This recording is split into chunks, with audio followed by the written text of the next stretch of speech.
গণপ্রজাতন্ত্রী বাংলাদেশ সরকারের মাননীয় প্রধানমন্ত্রী জনাব তারেক রহমানের কেন্দ্রীয় শহীদ মিনারে আগমন ঘোষণা করছি।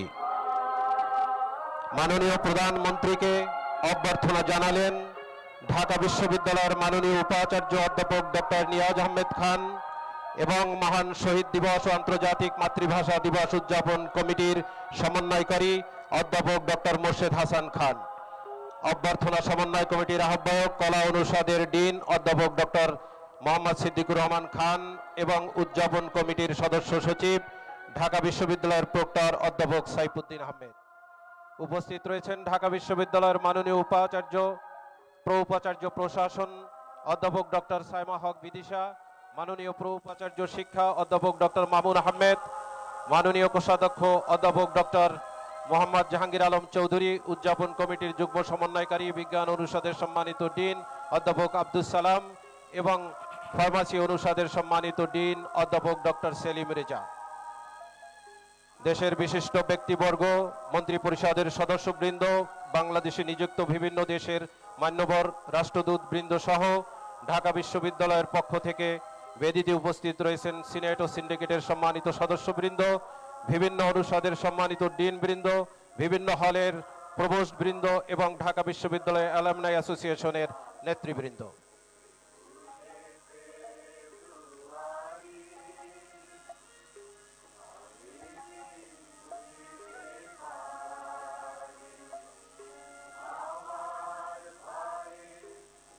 মাননীয় প্রধানমন্ত্রী জনাব তারেক রহমান পুষ্পস্তবক অর্পণের জন্য পবিত্র শহীদ মিনারের মূল বেদির দিকে ধীর লয়ে এগিয়ে আসছেন।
মাননীয় প্রধানমন্ত্রী জনাব তারেক রহমান শহীদ মিনারের মূল বেদিতে পুষ্পস্তবক অর্পণ করলেন এবং নীরবে দাঁড়িয়ে ভাষা শহীদদের প্রতি শ্রদ্ধা নিবেদন করছেন।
এ পর্যায়ে ৫২ ভাষা আন্দোলন, ৬৯-এর গণ অভ্যুত্থান, ৭১-এর মহান মুক্তিযুদ্ধ, ৯০-এর স্বৈরাচার বিরোধী আন্দোলন সহ বাংলাদেশের স্বাধীনতা পূর্বপর সকল গণতান্ত্রিক আন্দোলন ও মুক্তি সংগ্রামে জীবন উৎসর্গকারী সকল শহীদদের রুহের মাগফিরাত কামনায় দোয়া অনুষ্ঠিত হবে। দোয়া পরিচালনা করবেন ঢাকা বিশ্ববিদ্যালয় কেন্দ্রীয় মসজিদের সিনিয়র ইমাম খতিব হাফেজ মাওলানা নাজির মাহমুদ। সকলকে পশ্চিম দিকে মুখ করে দাঁড়ানোর জন্য বিশেষভাবে অনুরোধ করা হচ্ছে। আল্লাহুম্মা আমিন। রব্বানা যালামনা আনফুসানা ওয়া ইল্লাম তাগফির লানা ওয়া তারহামনা লানাকুনান্না মিনাল খাসিরিন। রব্বানা ফাগফির লানা যুনুবানা ওয়া কাফির আন্না সাইয়্যাতিনা ওয়া তাওয়াফানা মাআল আবরার। আল্লাহুম্মা ইন্নাকা আফুউন তুহিব্বুল আফওয়া ফা'ফু আন্না। ফা'ফু আন্না ইয়া কারীম, ফা'ফু আন্না ইয়া রহিম। ইয়া আল্লাহ, এই পবিত্র মাহে রমাদানে এই গভীর রাতে আপনার দরবারে আমরা হাত পেতেছি, আপনি আমাদের সকলকে মেহেরবানি করে ক্ষমা করে দিন। ইয়া আল্লাহ, 21-এর এই প্রথম প্রহরে আমরা আপনার কাছে হাত পেতেছি মাওলা। 52-এর ভাষা আন্দোলনে যারা শাহাদাত বরণ করেছিলেন সকলকে আপনি জান্নাতুল ফেরদাউস নসিব করে দিন। ইয়া আল্লাহ, 71-এ যারা শাহাদাত বরণ করেছিলেন, দেশমাতৃকার জন্য যারা জীবন উৎসর্গ করেছিলেন, স্বাধীনতার জন্য যারা জীবন দিয়ে গেলেন, তাদের সকলকে আপনি জান্নাতুল ফেরদাউস নসিব করে দিন। মাওলা, ফরিয়াদ আপনার দরবারে যারা 90 গণ আন্দোলনে মাওলা যারা শাহাদাত বরণ করেছিলেন, তাদেরকে আপনি জান্নাতুল ফেরদাউস নসিব করে দিন। 24-এর এই আন্দোলনে যারা শাহাদাত বরণ করেছেন মাওলা, তাদেরকে আপনি জান্নাতুল ফেরদাউস নসিব করে দিন। যারা আহত হয়েছিলেন মাওলা, তাদেরকে আপনি দ্রুত সুস্থতা দান করে দিন। ইয়া আল্লাহ, বিশেষ করে স্বাধীনতার ঘোষক মরহুম প্রেসিডেন্ট জিয়াউর রহমান মাওলা, তাকে আপনি জান্নাতুল ফেরদাউসের উঁচু মাকাম দান করুন। মাওলা, 3 বারের সাবেক প্রধানমন্ত্রী আপসহীন দেশনেত্রী বেগম খালেদা জিয়া, ইয়া আল্লাহ, তাকে আপনি জান্নাতুল ফেরদাউস নসিব করে দিন।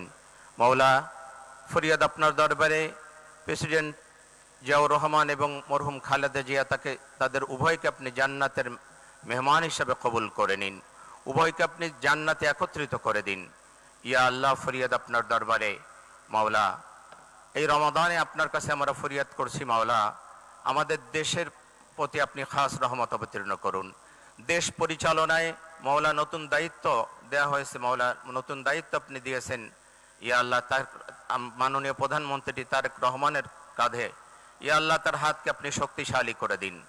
ইয়া আল্লাহ, তার মন্ত্রী পরিষদ এবং তিনি যে দায়িত্ব পেয়েছেন, তিনি যেন অত্যন্ত যোগ্যতার সাথে দেশ পরিচালনা করতে পারেন, সেই তৌফিক আপনি দান করে দিন। ইয়া আল্লাহ, সমস্ত ক্ষমতা আপনার হাতে মাওলা, আপনি তাকে সুন্দর এবং সুষ্ঠুভাবে দেশ পরিচালনার তৌফিক দান করুন। তার হাতকে আপনি শক্তিশালী করে দিন। আপনার রহমত এবং বরকত দিয়ে আমাদের দেশটাকে আপনি ভরপুর করে দিন। ইয়া আল্লাহ, আপনার রহমতের চাদর দিয়ে আমাদের দেশটাকে আপনি আবৃত করে দিন। ইয়া আল্লাহ, আমরা আপনার কাছে রহমত কামনা করছি মাওলা, আপনার রহমত এবং বরকত দিয়ে আমাদের দেশটাকে আপনি ভরপুর করে দিন। মাওলা, ফরিয়াদ আপনার দরবারে এই রমাদানে আপনার কাছে আমরা ফরিয়াদ করছি মাওলা, শান্তি এবং রহমত দিয়ে আপনি আমাদের দেশটাকে ভরপুর করে দিন। ইয়া আল্লাহ, আমরা সকলে মিলে ভাই ভাই কাঁধে কাঁধ মিলে যেন দেশের এবং জনগণের উন্নয়ন এবং মাওলা শান্তি প্রতিষ্ঠিত করতে পারি, সে তৌফিক আপনি আমাদেরকে দান করুন। ওয়াসাল্লাল্লাহু তাআলা আলা খায়রি খালকিহি মুহাম্মাদি ওয়া আলিহি ওয়া আসহাবিহি আজমাইন। ওয়াজআল আখিরা কালামিনা ইনদাল মাউতি লা ইলাহা ইল্লাল্লাহু মুহাম্মাদুর রাসূলুল্লাহ সাল্লাল্লাহু আলাইহি ওয়াসাল্লাম। এ পর্যায়ে গণপ্রজাতন্ত্রী বাংলাদেশ সরকারের মন্ত্রিপরিষদের মাননীয় সদস্যবৃন্দ শহীদ বেদিতে পুষ্পস্তবক অর্পণ করবেন। নেতৃত্ব দিবেন মাননীয় প্রধানমন্ত্রী জনাব তারেক রহমান। গণপ্রজাতন্ত্রী বাংলাদেশ সরকারের মাননীয় প্রধানমন্ত্রী জনাব তারেক রহমানের নেতৃত্বে মন্ত্রিপরিষদের মাননীয় সদস্যবৃন্দ শহীদ বেদিতে পুষ্পস্তবক অর্পণ করছেন। উপস্থিত রয়েছেন মাননীয় মন্ত্রী জনাব মির্জা ফখরুল ইসলাম আলমগীর, জনাব আমির খসরু মাহমুদ চৌধুরী, জনাব সালাউদ্দিন আহমেদ চৌধুরী, জনাব ইকবাল হাসান মাহমুদ, জনাব হাফিজউদ্দিন আহমেদ বীর বিক্রম, ডাক্তার এজেডএম জাহিদ হোসেন, জনাব ডক্টর খলিলুর রহমান, জনাব আব্দুল আউয়াল মিন্টু, জনাব কাজী শাহত মোফাজ্জল হুসাইন, জনাব মিজানুর রহমান মিনু, জনাব নিতাই রায় চৌধুরী, জনাব খন্দকার আব্দুল মুক্তাদির, জনাব আরিফুল হক চৌধুরী, জনাব জহিরুদ্দিন স্বপন, জনাব মোহাম্মদ আমিন উর রশিদ, মিস আফরোজা খানম রিতা, জনাব মোহাম্মদ শহীদুদ্দিন চৌধুরী এনি, জনাব আসাদুল হাবিব দুলু, জনাব মোহাম্মদ আসাদুজ্জামান, জনাব জাকারিয়া তাহের, জনাব দীপেন দেওয়ান, ডক্টর আনমা এহসানুল হক মিলন, জনাব সর্দার মোহাম্মদ সাখাওয়াত হোসেন, জনাব ফকির মাহবুব আনাম, জনাব শেখ রবিউল আলম। উপস্থিত রয়েছেন মাননীয় উপদেষ্টাবৃন্দ জনাব মির্জা আব্বাস উদ্দিন আহমেদ, জনাব নজরুল ইসলাম খান, জনাব অ্যাডভোকেট রুহুল কবির রিজভী আহমেদ, জনাব মোহাম্মদ ইসমাইল জবিউল্লাহ, ডক্টর রাশেদ আল মাহমুর তিতুমির।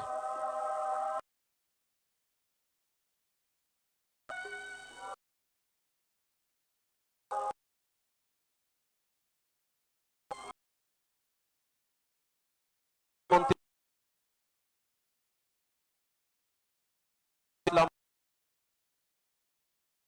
শরীফুল আলম,